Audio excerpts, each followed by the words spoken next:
far as his masculinity goes, trying to prove he's a man, basically.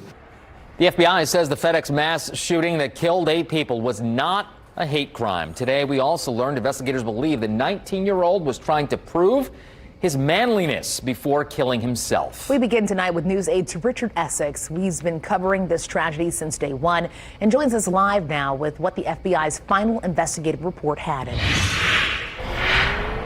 The big question that was only partially answered today was why. Now, police say that the mass shooting out here at the FedEx facility was not racially motivated and the shooter did not have a political or ideological agenda that he was trying to move forward. It was an act of suicidal murder, which still leaves a lot of questions to be answered.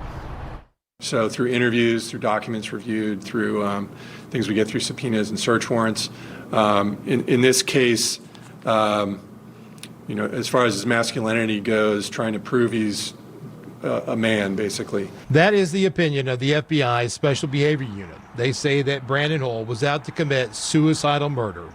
Police believe that the shooter chose the FedEx site because he had worked there. He knew there was a shift change around 11 o'clock. That meant the front of the building and the parking lot would be full of people. 73% of mass shooters have some kind of connection to the site that they do the mass shooting. And he worked there for several months. He knew the location well.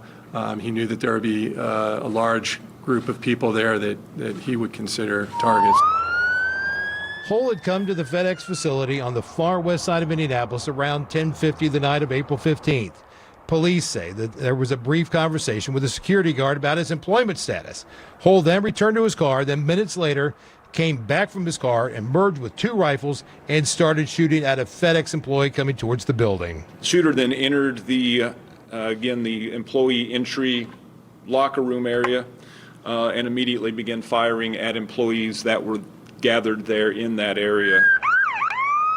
He was in the building for 30 seconds when a security gate kept it from going any further, but he continued to fire into the building and then moved outside. In the parking lot, he continued to shoot at employees and individuals that were in the parking lot as well as vehicles.